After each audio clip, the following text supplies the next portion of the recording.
nzambe satanangu nananga yewana bundinga ibitumba alingi nalanda bolingi na ye mabe natika liloba ya ntango.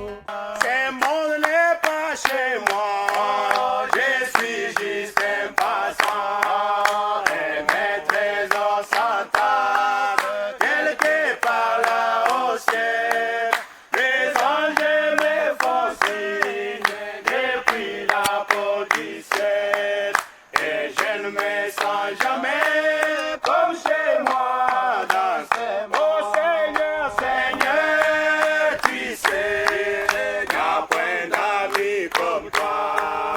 Si le ciel n'était pas chez moi, alors que ferais-je? Que ferais-je? Les anges me font signe depuis la porte du ciel et je ne me sens jamais comme chez moi dans ce monde. Oh Seigneur, Seigneur, tu sais, il n'y a point d'amis comme toi. Si le ciel n'était pas chez moi, alors que ferais-je? Les anges me font signe depuis la porte du ciel et je ne me sens jamais comme chez moi dans ce monde. Tous sont à mon attente, c'est tout ce que je sais. Il y a longtemps avec qui j'ai bien tout arrangé. J'ai confiance en Dieu, je sais qu'il me soutient et je ne me sens jamais comme chez moi dans ce monde. Oh Seigneur, Seigneur, tu sais, il n'y a point d'amis comme toi. Si le ciel n'était pas chez moi, alors que ferais-je?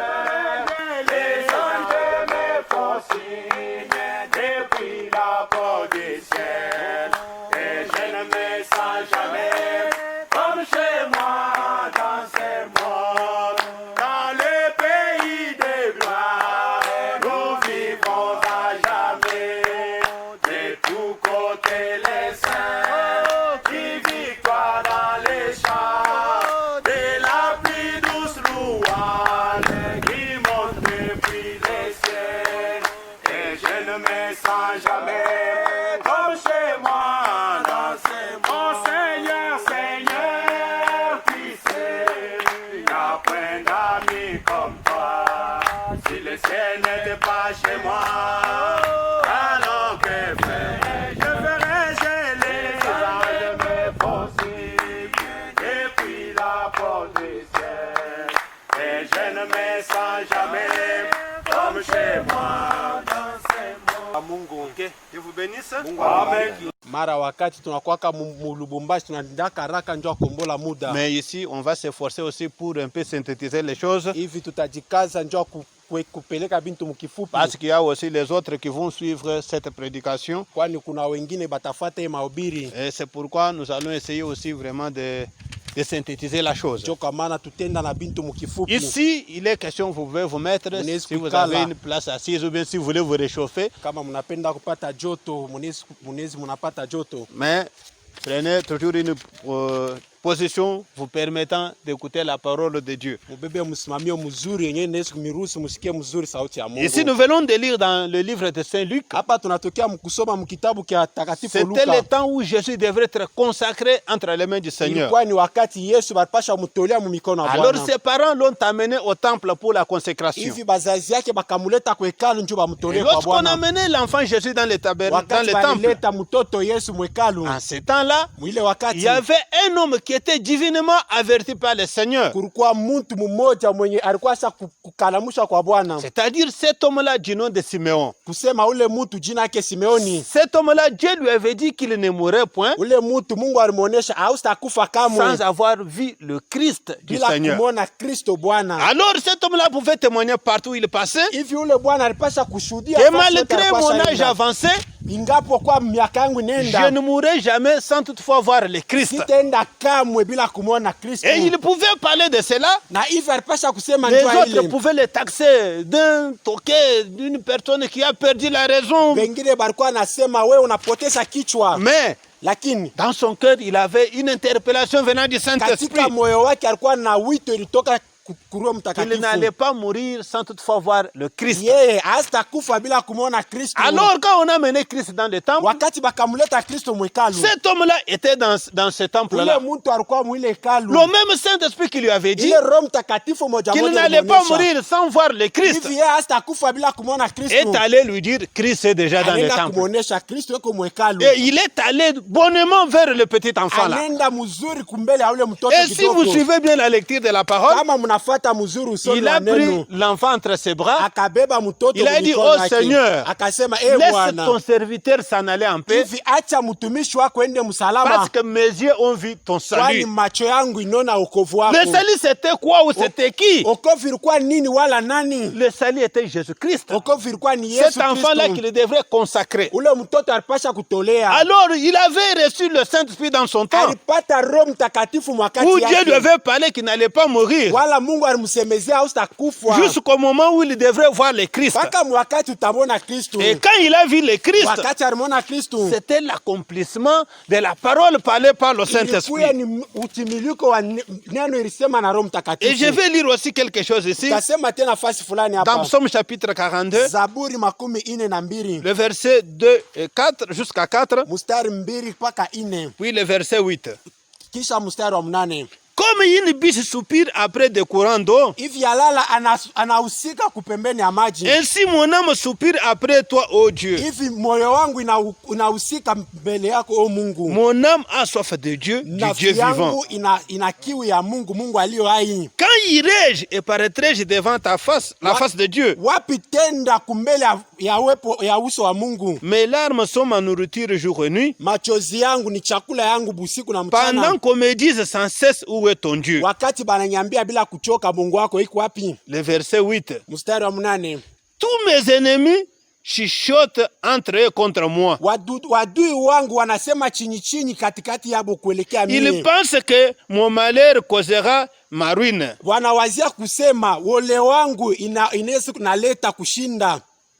Je vais lire maintenant le verset 8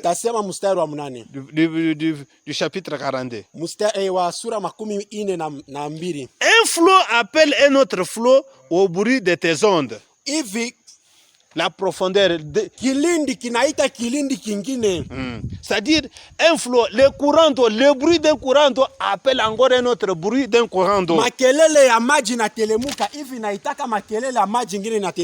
Toutes tes vagues et tous tes flots passent sur moi. C'est pourquoi le petit thème de ce matin, nous allons étudier la profondeur appelle la profondeur.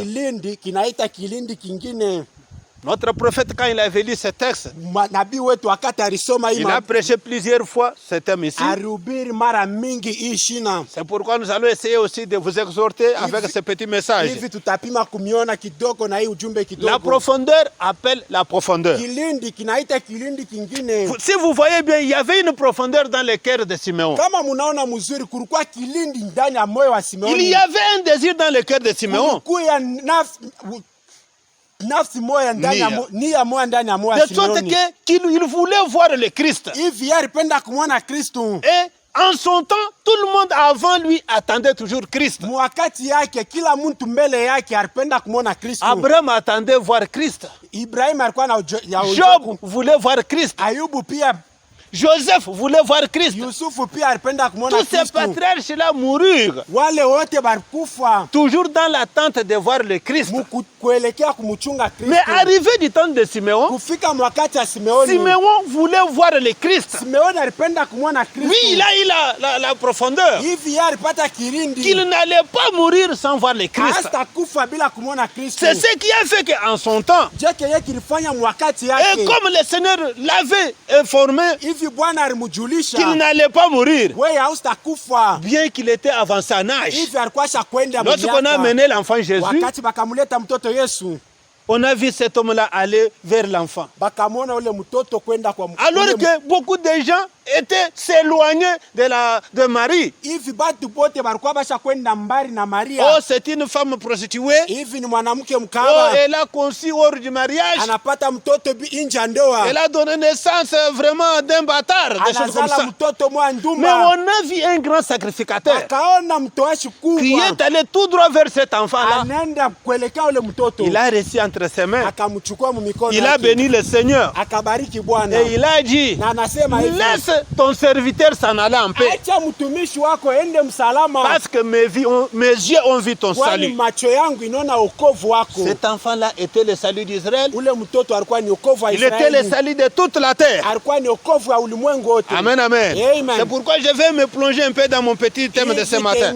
Contacter un homme. Wala kupata imani ya kupata mimba bila kujua mwanaume. Alors le Saint-Esprit a vérifié dans cet âge-là. Hivi Roho Mtakatifu kachunguza mwile Il a vu kizazi. que ce n'était que dans Marie où il y avait cette profondeur-là. Akapata ni ndani ya Maria mlikuwa ile kilindi. Il a trouvé que c'était en Marie où il y avait ce souci-là. Anakuta ndani ya Maria mlikuwa ile nia. Et le Saint-Esprit est venu parler à Marie. Hivi Roho Mtakatifu kamsemezea Marie Maria. a cru cela. Maria akaminia kwa ile. Amen, amen. Amen. Et lorsqu'elle a crié, Wakati le anaminia. prophète nous dit, Nabii elle anasema n'a pas attendu jusqu'à ce qu'elle pouvait voir son ventre ballonné. yeye akuchunga wakati mpaka pale atona ntumbo yake Et na c'est vimba. alors qu'elle pouvait aller témoigner. Ndio hivi atenda kushuhudia. Non, non. Hapana. Marie, au même moment où l'ange lui a parlé, Maria wakati moja malaika une fois qu'elle a reçu la visitation de l'ange, anapata utembeleo wa malaika. elle est allée dans les montagnes de Juda. Anaenda kumilima Dans les Yudea. montagnes de Judée, là, Kumilima elle est Yudea. allée parler à sa cousine Elisabeth. Anaenda kusemezea ndugu yake Elle a mwanamke témoigné Elizabeth. que l'ange m'a visité Anashuhudia malaika et ananitembelea. j'ai écrit la visitation de l'ange Naaminia kumalaku. que j'aurai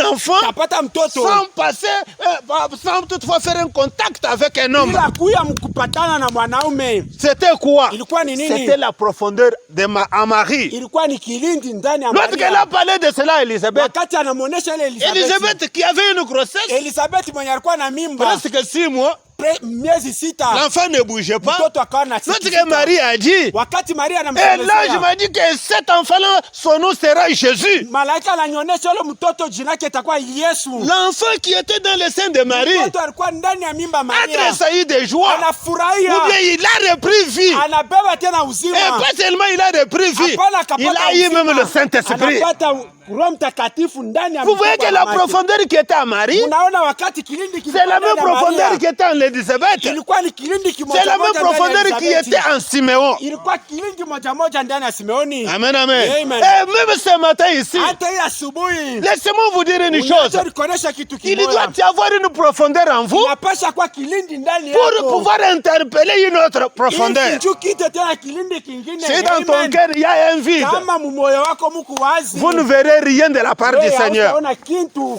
Amen, amen. Amen. Parce que Dieu répond seulement à la personne qui a une profondeur en elle. Amen. Kwa sababu Mungu anajibia kwa mtu yuko na kilindi ndani yake. Amen, amen. Amen. Elle n'a pas attendu jusqu'à ce qu'elle soit certaine de la chose. Yeye Maria kuchunga paka pale atakuwa na hakika ya kitu. Non, elle est allée vite annoncer la Hapana, nouvelle. anaenda kwa haraka kutangaza neno. Pourquoi? Dieu avait satisfait à sa profondeur. Mungu alifurahishia kilindi yake. Et si vous aussi ce matin, Na kama wewe ou vous qui allez suivre ce message, wala wewe utafuata si hii vous avez une ujumbe. profondeur dans votre Kama cœur, kuna kilindi ndani ya et moyo que Dieu wako. pouvait arriver à satisfaire cette Na profondeur-là, Mungu anaweza kufika kufurahisha ile kilindi. vous n'allez pas attendre l'accomplissement de la chose, Utachunga utimiliko wa kitu. mais vous allez témoigner avant l'accomplissement de la chose. Utashuhudia mbele ya kutimilika ya kitu. C'est là où Dieu accomplit son dessein. Sio kule Mungu anatimiza malapo yake. Amen, amen. Amen. Oh, bien-aimés frères et sœurs. Oh, wandugu Et pendwa si na vous dada. voyez même cette fille de Marie, Na kama unaona huyu binti wa Maria. quand l'ange lui a parlé, Wakati malaika anamuonesha. elle a dit, Anasema je suis la servante du Seigneur. niko kichakazi ya Bwana. Qu'il me soit fait selon ta volonté. Nifanyikie kupita mapenzi yako. Elle n'a pas raisonné. Yeye kufikiria. Comment j'aurai un enfant Je tapata alors mtoto. que je ne suis pas encore marié, Hivi abanioa. alors que je ne suis pas encore entré en mariage. Siaingia Oh, mundoa. tout ça, ceci et cela.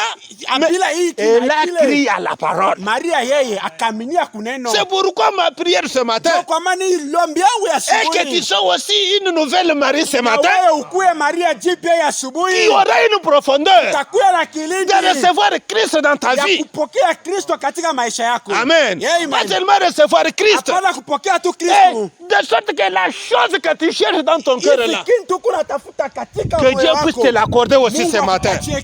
Parce que c'est un besoin. Kwani ni lazima. Amen. Amen. Oh, frère Branham nous dit ceci. Oh, ndugu Branham anatuonyesha hivi. Toujours dans les messages, la profondeur appelle la profondeur. Ujumbe moja moja, kilindi kinaita kilindi kingine. Je vais lire dans les messages, parce qu'il y a beaucoup de messages. Le message du 9 août 58, 52 plutôt. Ujumbe wa tarehe 8:52 na mbili. Du deuxième paragraphe jusqu'au paragraphe 7. Kipande kia 2 mpaka kia 7. Écoutez, le paragraphe 6 nous dit ceci. Sikia kipande kia 6 kinasema. Or vous savez, kwani mnajua, quand la profondeur appelle la profondeur, wakati kilindi kinaita kilindi, il doit y avoir une profondeur pour y répondre. Kilindi njoo kujibia. Est-ce que vous croyez cela, n'est-ce pas? Mnaaminia ile? Voyez-vous, mnaona David a dit, Daudi alisema, quand la profondeur appelle la profondeur, wakati kilindi kinaita kilindi, en d'autres termes, il dirait ceci. Mkusema kwingine ni kusema avant qu'il y ait quelque chose ici qui appelle une certaine chose, mbele kukuye kintu kite kintu kingine, il doit y avoir quelque chose là-bas pour que ce qui est ici puisse appeler. Kunapasha kuya kintu kule njoo kile kiku hapa kimwite. Qu'est-ce que cela veut dire? Ile inamaanisha kusema nini? Par exemple, ce matin ici, kwa mfano hii asubuhi, si tu es affamé, kama una njaa, il faut qu'il y ait à manger quelque part. Inabidi kukuye chakula fasi fulani. Soit le pain, wala mkate, soit le foufou, wala bukari, soit le maïs, wala mindi. Quelque chose que vous devez manger. Kitu kimwake unapasha kula. Tu ne peux pas avoir la faim hawezi na kuwa na njala sans qu'il y ait la nourriture quelque part. Bila kuya chakula fasi fulani. Amen. Amen. Qu'est-ce que je vais vous dire? Napenda kumionyesha nini? La faim qui se produit en toi là, njala inatoka ndani yako. C'est l'appel que fait la nourriture quelque part. Ni wito chakula inaita fasi fulani. La nourriture est en train de crier, je suis en train de chômer ici. Chakula iko naita fasi fulani, mimi nachelewa huku bako. Qui peut venir me manger? Je suis là à la disposition de tout celui qui veut. Kuchunga kila mtu anapenda. C'est alors que vous sentez la faim. Njoo kwa pale utasikia njaa. Quand vous avez la soif là, kama una kiu pale, c'est-à-dire il y a le courant d'eau quelque part. Kuna maji fasi fulani. Il y a une eau fraîche quelque part. Kuna maji fasi fulani. Qui a existé avant que la soif soit là. Mbele ya kiu ikuyepo. Vous ne pouvez pas avoir la soif. Hawezi na kuwa na kiu alors qu'il n'y a pas de l'eau. Kama kuna maji. Non, non. Hapana. Premièrement, il doit y avoir de l'eau qui va répondre à la soif que tu as. Amen. Amen. Amen. Je pense que vous comprenez bien.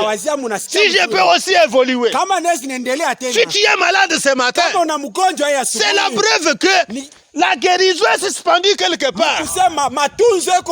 La guérison est en train de chômer. Et elle est en train d'appeler. Qui est malade? Qui est malade? Qui est fracturé? Qui a une plaie?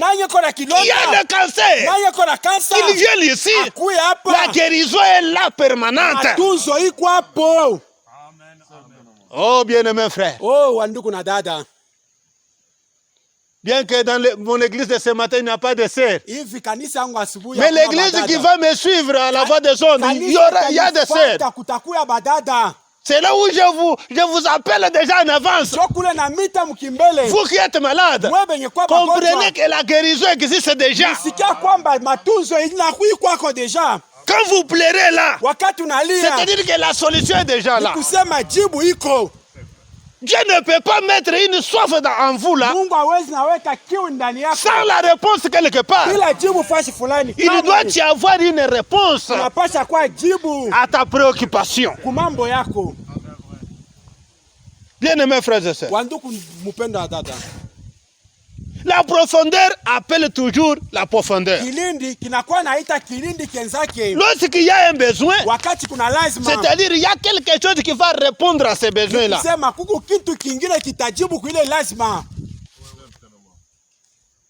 Peut-être vous allez dire, oh, Ce pasteur est fou, il est allé prêcher en brousse. Mara nyingine utasema mchungaji anakuwa mazimu anaenda kuhubiri mpori. Oh, il a chômé, il est en train de prêcher là où il y a la braise. Anachelewa anaenda kuhubiri kule kumakala. Non, dans le ministère, il n'y a pas de chômé. Utumishi hakuna kuchelewa. Même si les gens refusaient d'écouter la prédication, hata kama bantu banakatala je vais prêcher même aux arbres ici. kuhubiri kumichi Parce que c'est la nature de Dieu. kwani ni maumbile ya Ils sont Mungu. censés écouter l'évangile.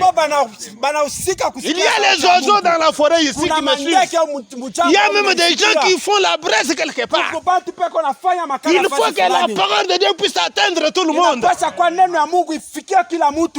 La parole de Dieu n'est pas envoyée seulement à ceux qui sont dans la ville non plus. Mais c'est pour tout le monde. Et c'est là où je vais vous dire une chose. Les besoins que tu as là, c'est parce qu'il y a quelque chose, quelque part, qui va répondre. La profondeur appelle une autre profondeur. Quand vous sentez qu'il faut m'habiller en veste, c'est-à-dire qu'il y a déjà une veste quelque part qui vous attend. Ayez seulement la foi et allez prendre la veste. Tu ne peux pas avoir le désir d'avoir la veste sans qu'il y ait la veste quelque part. Non. Oh, j'ai besoin d'une Jeep. Une belle voiture là. Quand tu sens seulement ces besoins-là, c'est-à-dire il y a une voiture déjà. Dieu ne peut pas créer une telle soif en vous alors qu'il n'y a pas quelque chose qui va répondre à cette soif-là. Comme je vais vous dire aussi, même vous qui avez quitté la ville, vous êtes venus en brousse ici. Il y a un besoin en vous là. Il y a une profondeur en vous là. Qu'est-ce que vous êtes venus chercher ici en brousse? Il y a une profondeur. Et cette profondeur là doit répondre à une autre profondeur. Si vous cherchez la braise, c'est-à-dire que la braise est déjà là. Si vous cherchez le cuivre, c'est-à-dire que le cuivre existe déjà. Si c'est le cobalt que vous êtes venu chercher, c'est-à-dire qu'il a déjà disposé le cobalt. Si c'est de l'or que vous cherchez, il a déjà mis de l'or quelque part. Le problème c'est d'avoir la foi. Dieu ne peut pas vous donner cette soif-là sans qu'il y ait quelque chose à répondre à cela.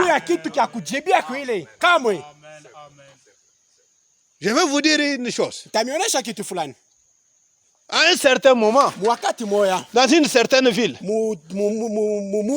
le paragraphe 6 du même message.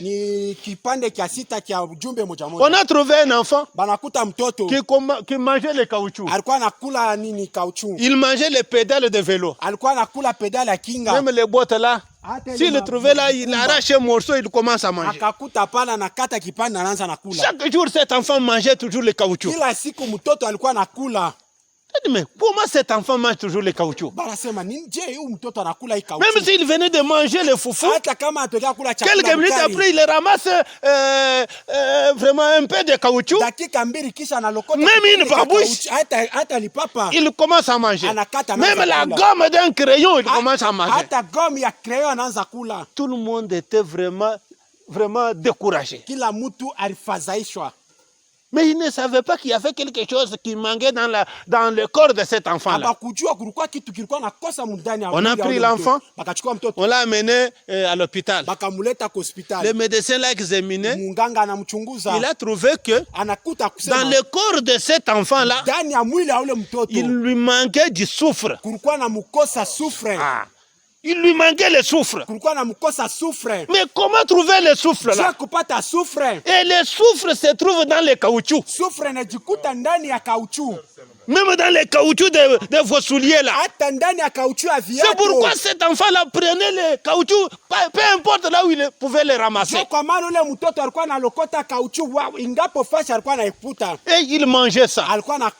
Quand on l'a examiné, on a trouvé, oh, cet enfant a besoin du soufre. unakuta mtoto eko na lazima ya soufre. C'est pour cette raison-là qu'il mange les caoutchoucs. Kwa maana eko na kula caoutchouc. Parce que tous les enfants ne mangeaient pas. Kwani batoto bote bakwa na kula. Quand celui-ci mangeait les caoutchoucs, wakati huyo alikuwa nakula, l'autre se moquait de lui. Mwingine alikuwa anamchekelea. Toi tu manges les caoutchoucs. Wewe unakula caoutchouc. Oui, c'est bon. Ni mzuri. Quand vous voyez même une femme en train de manger la craie, même un morceau de la terre comme ça, kama unaona mwanamke yuko nakula mpemba wala kipande cha, il y a un besoin en elle. Uko lazima ndani yake. Nia. Amen. Amen. Et maintenant, suivez attentivement. Na sasa munifuate kwa. Combien parmi vous croient qu'il existe un Dieu qui guérit? Bangapi katikati yenu banaamini kuna Mungu yuko natunza? Que Dieu vous bénisse. Mungu amibariki. Très bien. Mzuri. C'est la preuve qu'il y a une fontaine ouverte quelque part. Hakikisha kusema kuku fontaine wazi fasi fulani. Kuko chemuchemu. Chemuchemu. Avant qu'il puisse y avoir une création ici, il devait y avoir un créateur pour créer cette création-là. Pas vrai? Avant que nous ayons cet arbre ici, il fallait que Dieu existe d'abord et qu'il crée cet arbre. Nous évoluons un peu. Avant qu'il y ait cet arbre ici, il fallait que la terre existe. Bien que Dieu existait. Mais cet arbre ne pouvait pas aller se mettre en Dieu. Ou bien dans l'espace. Il fallait la terre qui devait supporter cet arbre. Amen. Amen. La profondeur appelle la profondeur. Dieu a d'abord créé la terre. Après quoi, la terre a supporté l'arbre. S'il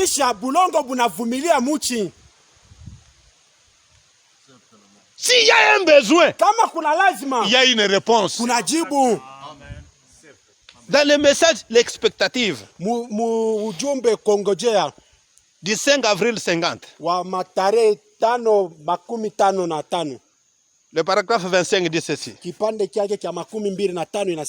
Ma mère avait une... c'est-à-dire que la mère du prophète, qu'est-ce qu'elle avait suspecté chez les enfants? Elle a dit ceci.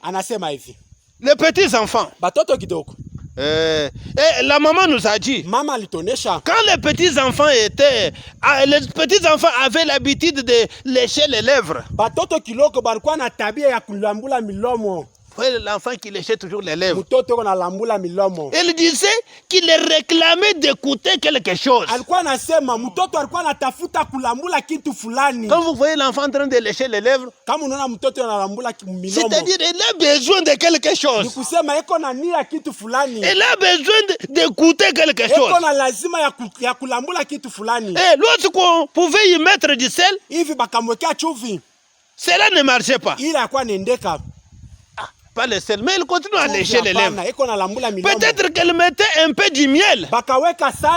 Ça ne marchait pas. Peut-être un peu de pastèque. Ça ne marchait pas. Mais peu après, quand elle trouvait ce qu'elle voulait goûter, et qu'elle léchait cela, elle mangeait cela, l'enfant arrêtait de lécher les lèvres. L'enfant léchait les lèvres. On lui donne les pastèques. On lui donne du miel, ça ne tient pas. On lui donne les bonbons, ça ne tient pas. C'est-à-dire qu'il y a un besoin dans cet enfant-là. Des fois, on prend un peu du lait, on lui donne. Quand l'enfant boit, il quitte, il va jouer. Fini, question de lécher les lèvres. C'est-à-dire, dans cet enfant-là, il y avait un besoin du lait. Amen. Amen. Et c'est ce qu'il dit. Quand il y a une faim dans quelque chose dans le cœur humain, Kama kuku kiu ndani ya moyo wa binadamu. Il doit y avoir quelque chose qui crée cette faim-là dedans. Kunapasha kuwa ile kitu fulani kinapasha kuleta ile njala wala kiu ndani ya ule mtu. Comme quand nous sommes arrivés ici, nous avons trouvé nos deux amis ici. Nous avons déjà prié. Notre culte a déjà pris fin. Mais comme vous êtes venus, ça va recommencer encore. C'est-à-dire qu'ils avaient faim et soif d'entendre la parole de Dieu. Et ils ont prié avant que nous venions même. Et quand nous sommes arrivés, ils ont dit que non, il faut maintenant entendre encore la bonne parole de Dieu. Cette profondeur qui était dans ces deux frères-là, c'est ce qui nous a appelés du centre-ville jusqu'ici pour leur apporter la parole. Peut-être vous allez dire, oh, il a dépensé le carburant pour rien. Non, Dieu ne fait rien pour rien.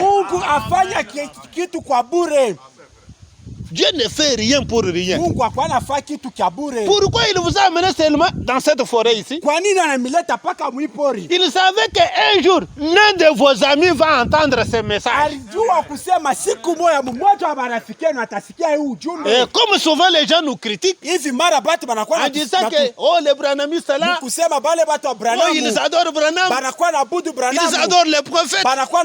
Nous n'adorons pas Branham. Nous adorons le Seigneur Jésus-Christ. C'est lui notre sauveur. C'est lui notre guérisseur. C'est lui qui étanche notre soif. Quand nous voyons Jésus-Christ, fini la solution. Il fallait que l'un de vous puisse écouter cela. Il fallait qu'il puisse vraiment suivre cette parole. Bien-aimés frères et sœurs, Dieu ne fait rien pour rien. Il faut que chacun de nous puisse écouter cet évangile. De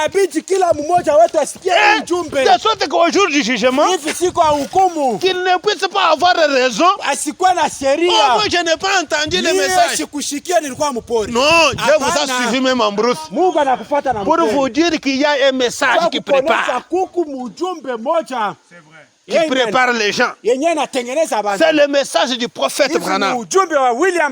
Il est le précurseur de la venue du Seigneur Jésus-Christ. Comme Jean-Baptiste l'avait fait. De la manière qu'on avait parlé la fois passée. Dieu sait pourquoi il nous a amenés ici. Et Dieu sait pourquoi il vous a amenés ici.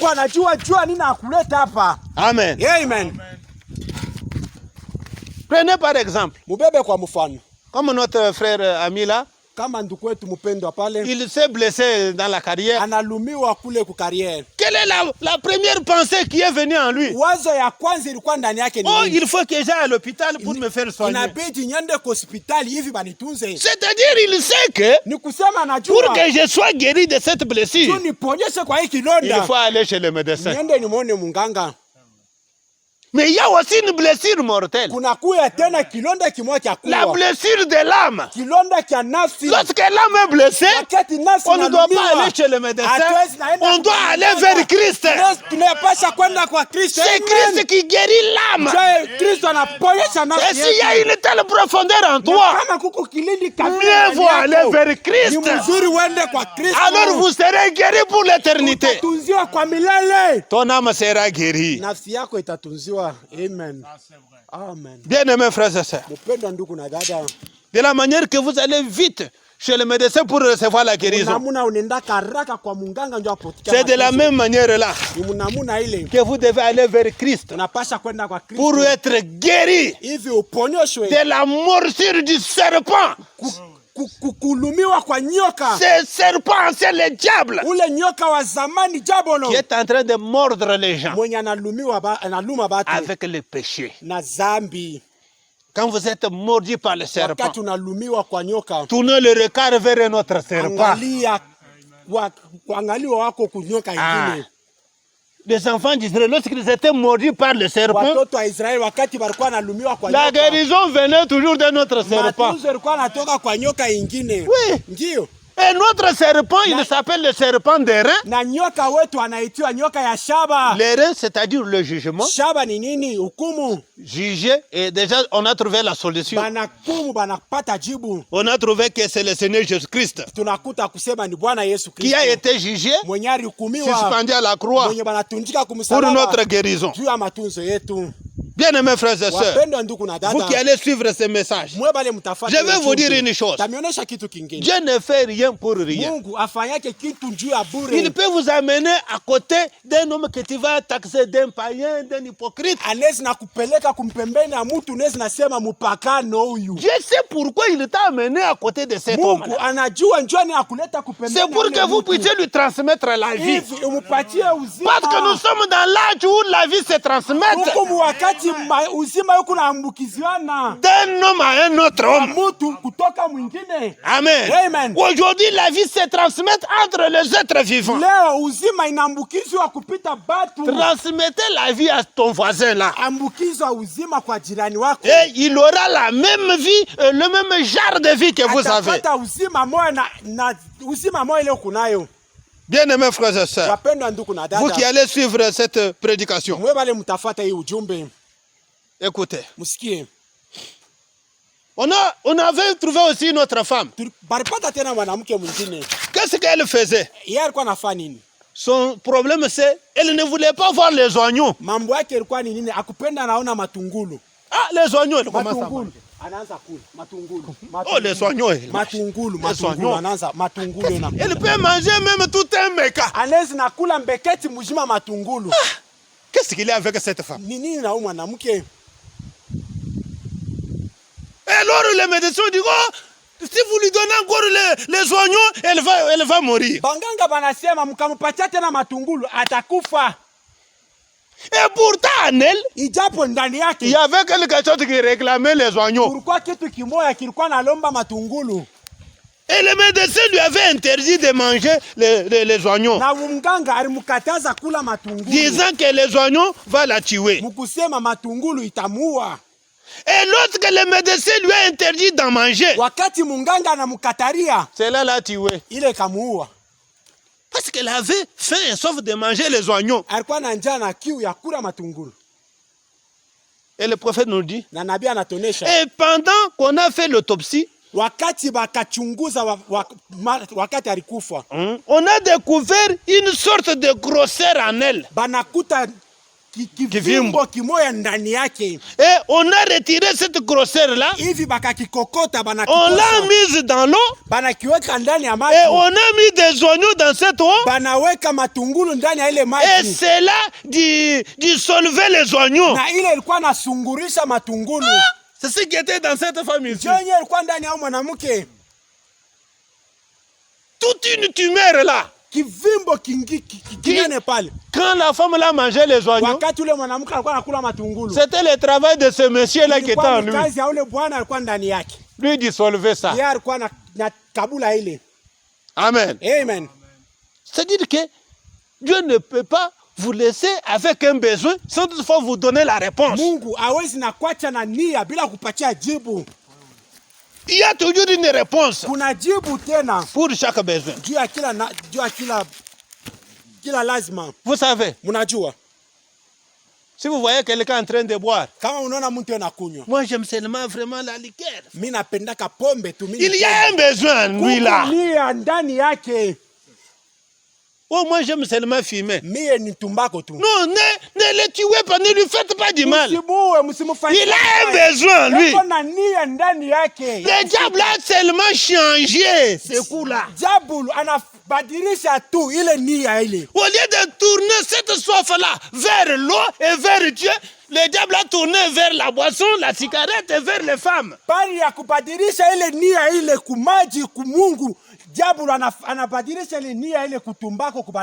Ndio kazi ya shetani. Amen. Amen. Quand vous le voyez boire là, il a un besoin. Qu'est-ce qu'il faut pour cet homme-là? Allez d'abord guérir l'homme qui cherche la boisson en lui là. Allez guérir l'abcès qui est en lui là. tunza ile kivimbo uko ndani yake. Alors le goût de la boisson va partir. Hivi nia ya pombe itamtoka. Mettez en lui le Saint-Esprit. Tia ndani yake Roho Mtakatifu. Mettez en lui la parole. Tia ndani yake neno. Vous verrez que la boisson va s'arrêter d'elle-même. Pombe itakatika yo yenyewe. Si c'est l'adultère, elle va s'arrêter d'elle-même. Charati butakatika bo peke. Pourquoi? Kwa nini? Parce que c'est lui qui réclamait. Kwani ule alikuwa anatafuta. On l'a déjà changé. Basha mbadilisha. Amen. Amen. Amen. Amen. Amen. C'est là où le prophète nous a parlé de la soif. Pale nabii anatuonesha njoo kiwi. Le diable change la soif. Shetani anakuwa anabadilisha kiwi. La soif que vous avez pour Dieu. Kiwi iko nayo njoo ya Mungu. Le diable veut vous dire non, c'est le temps d'aller se distraire. Shetani anakuambia ni wakati awe kwenda kucheza. Kutembea kwa michumu kupande huku. Qui connaît ce que chaque poisson a un nageoire sur son dos? Nani anajua samaki yote na kuwaka na kitu kimwa kumkongo wake huko.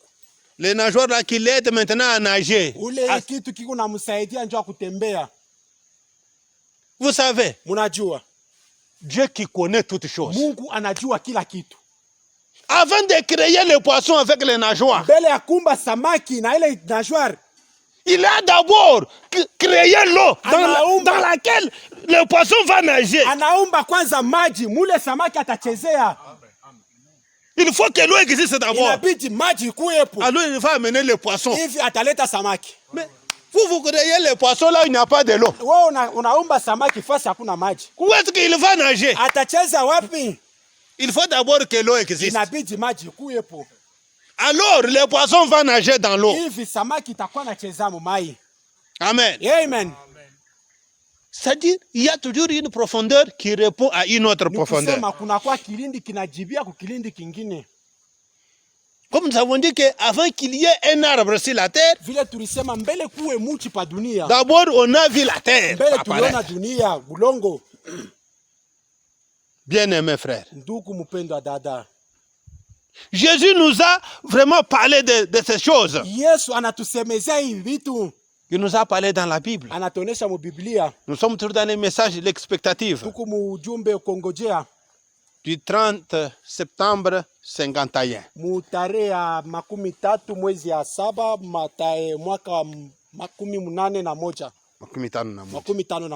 Le paragraphe 21. Eh bien, nous devions avoir une certaine idée ce soir de ce à quoi le Saint-Esprit devait ressembler dans son opération. Jésus a décrit exactement à quoi ressemblera l'église du Dieu vivant. Il a dit, en mon nom, ils chasseront les démons. Ils parleront de nouvelles langues. Ils saisiront des serpents. S'ils boivent quelques breuvages mortels, il ne leur fera point de mal. Ils imposeront les mains aux malades et les malades seront guéris. Vous ferez aussi les œuvres que j'ai faites. Vous allez connaître même les pensées de cœur. Vous allez discerner même les pensées du cœur.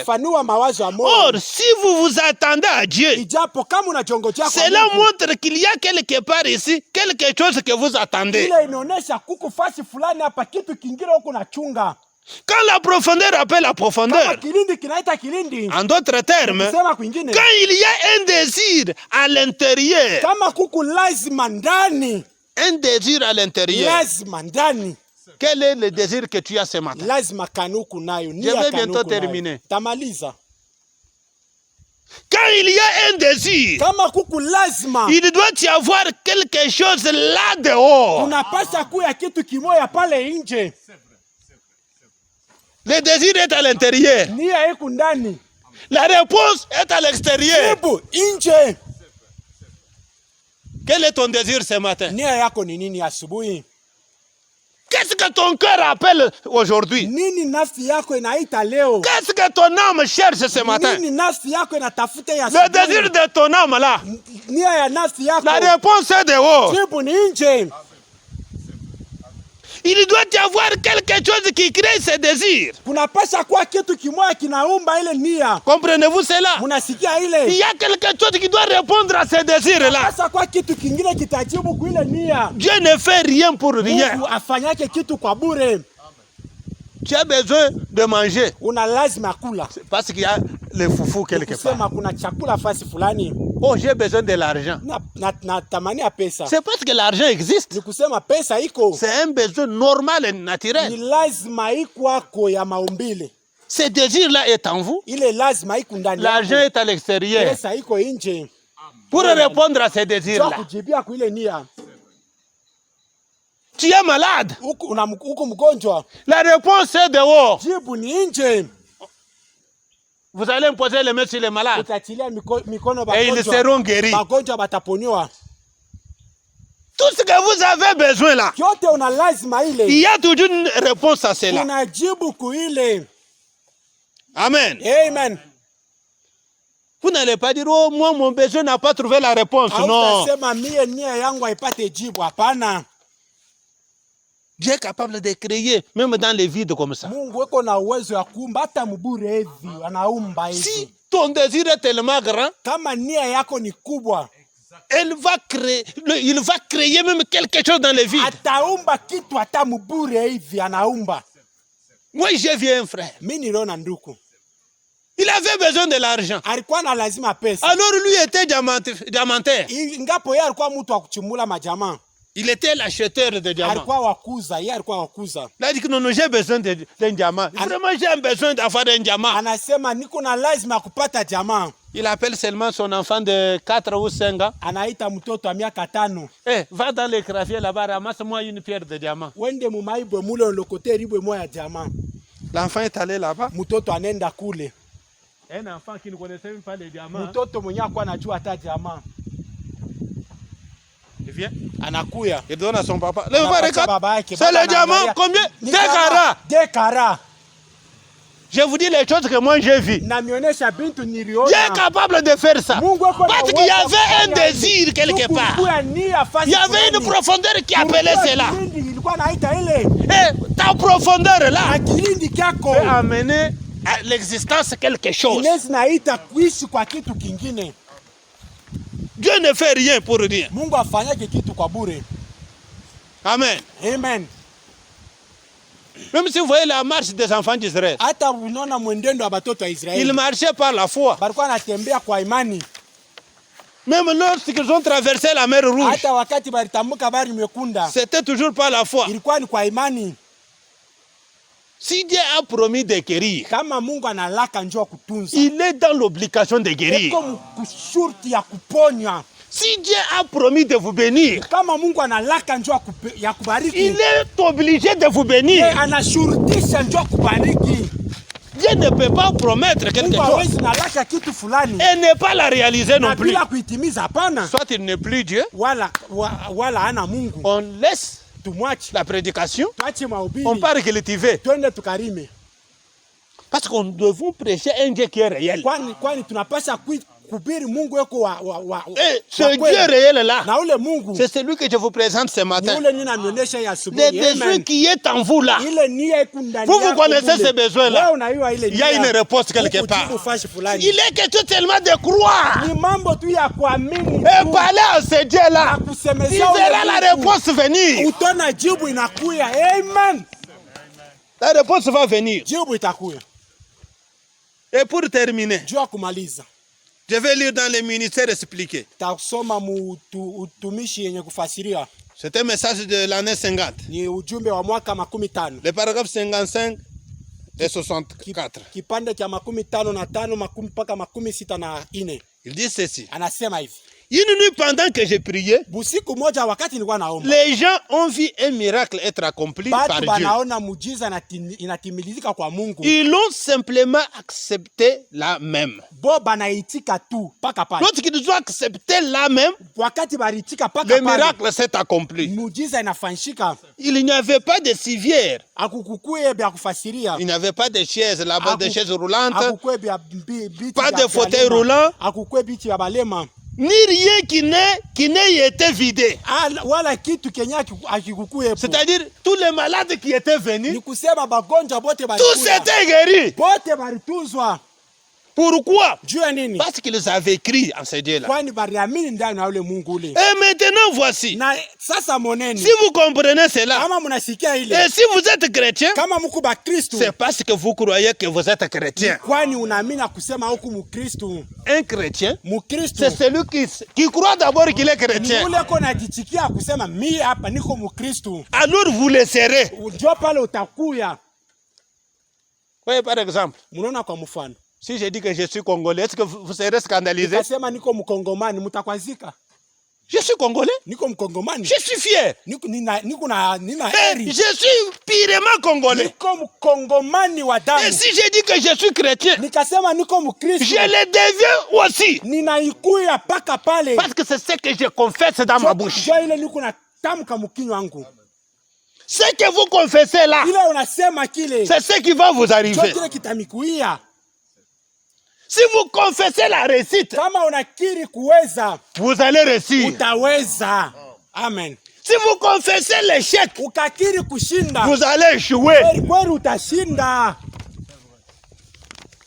Même s'il y a les gens qui vont gagner juste à côté de vous, vous allez échouer. Même si vous trouvez l'argent et vous vous partagez équitablement, vous verrez que l'autre, comme il ne croit pas à la réussite, son argent ne lui servira à rien. Il va commencer. Voyez, frère, on a créé ça avec lui. Cette Jeep qu'il a là, moi j'ai souffert pour cette Jeep là. Mais lui elle a dit, qu'est-ce que toi tu as? Pourquoi? Parce que vous ne confessez pas la réussite. Vous ne croyez pas à la réussite. La profondeur qui est en vous, c'est la profondeur de l'échec. C'est pourquoi il faut confesser la réussite partout où vous allez. Et quand vous confessez cela, notre Dieu, qu'est-ce qu'il va faire? Il est le souverain sacrificateur de votre confession. Amen. Le souverain sacrificateur. Amen. De votre confession, de ce que vous déclarez. Comprenez-vous ce que je veux dire? Ce que vous confessez que vous êtes, c'est ce que vous êtes.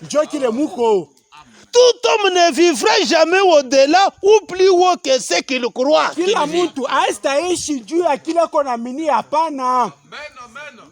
Si vous croyez que moi je suis un homme d'affaires, même si vous faites la braise, vous êtes un homme d'affaires. Moi je vous dis, j'ai mes enfants ici. J'ai vendu la braise que vous voyez ici. Je faisais 3 jours de marche avec des sacs de la braise pour aller vendre. Les gens disaient, ça c'est quel genre de serviteur de Dieu? T'es pauvre comme ça, malheureux comme ça. Mais moi, je ne croyais pas en cela. Je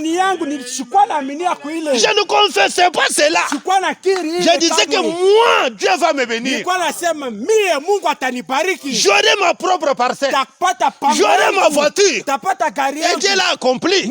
Comment il ne peut pas aussi faire pour toi?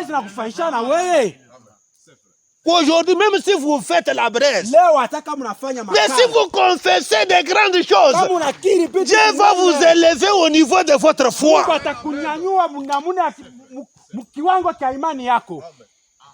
Mais si votre foi est toujours terre à terre, vous terminez de creuser, vous commencez les champs, vous quittez la forêt, vous allez plus fou, là, plus loin, là au fond.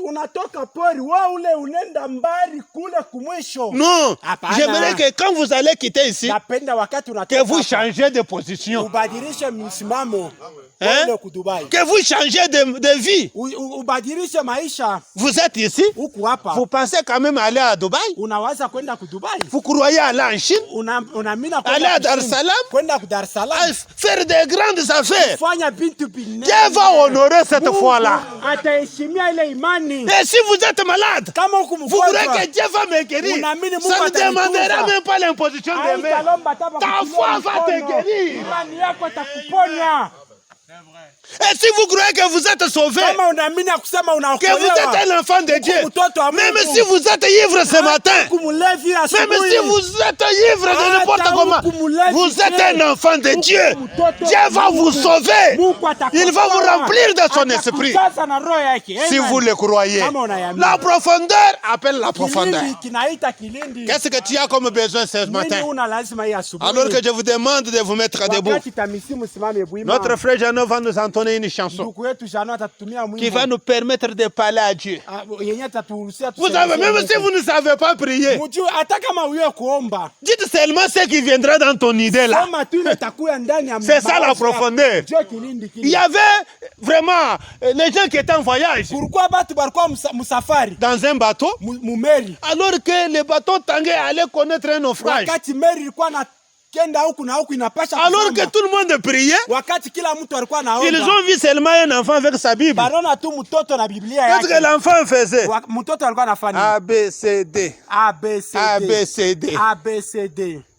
Au lieu de prier, lui, il dit A, B, C, D. Mais A, B, C, D de cet enfant-là, c'était sa prière. Dieu voyait la profondeur. Dieu ne voit pas ce qui sort de tes lèvres. Dieu voit ce qui est dans ton cœur. C'est à cela que Dieu va répondre. Prenez une disposition. Si vous voulez faire un ABC, mais avec un désir, Dieu va répondre. Mais c'est que je veux vous dire une chose. Ne confessez pas la faiblesse.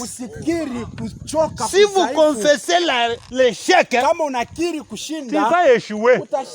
Parce que Dieu va seulement te donner ce que tu cherches. Oh, moi je suis malade. Il est maître malade. Vous, les démons de maladie, allez chez lui. Tu vas souffrir. Oh, moi, je ne serai pas comme tel. Tu ne laisseras pas. Mais il faut dire que je vais le dépasser. Alors, Dieu va vous élever au niveau de votre foi. Simeon ne savait pas qu'il allait voir Jésus. Mais il a témoigné partout que je verrai Christ. Abraham ne savait pas qu'il aurait un enfant. Même les enfants de ton patron viennent te gronder. La femme de ton chef vient t'envoyer même d'aller lui donner de l'eau à boire. Et tu vas là-bas en train de regretter. Est-ce que ma femme peut m'envoyer? Va vite, donne-moi de l'eau.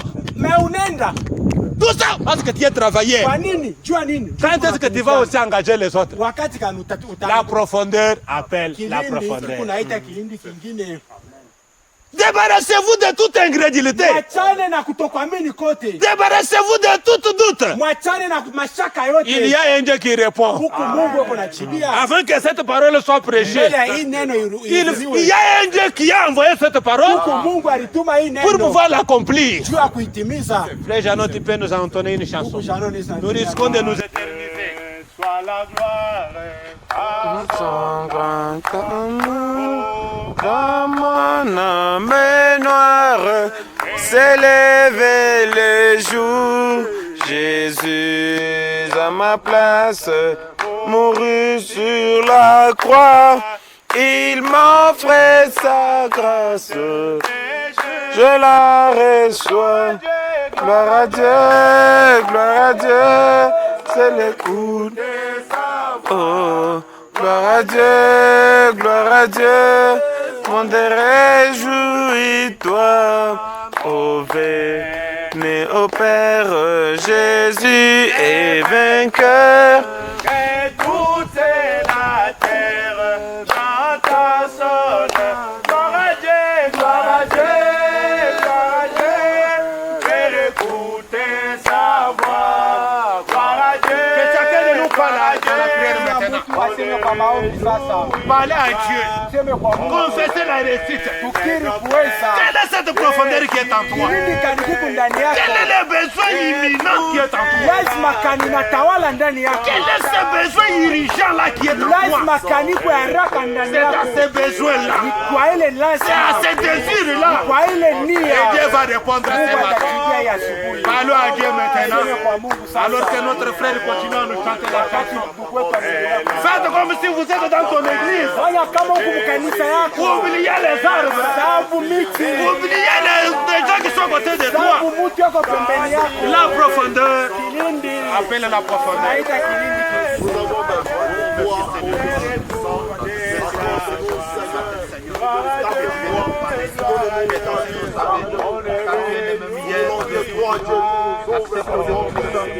La parole qu'elle puisse créer quelque chose dans nos cœurs, qu'elle puisse vraiment exciter notre foi, que nous puissions aller de l'avant, Seigneur, que nous puissions aller de victoire en victoire, de puissance en puissance ou de puissance.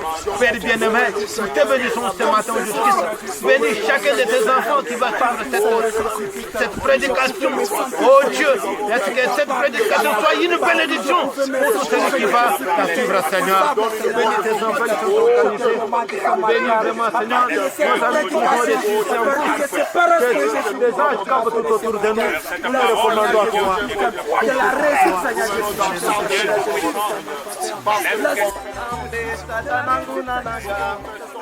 Yewana bundinga ibitumba aligina na bodina yemabe katika dilo bayantango.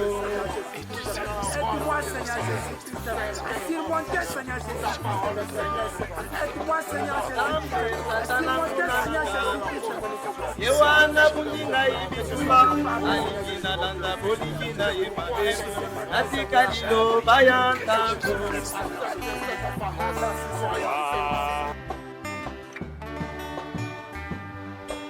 Simbanga na loboko na yo Ankolo Yesu nzela oyo ngai nalandi nkolo ezali na boselu mingi Limbisanga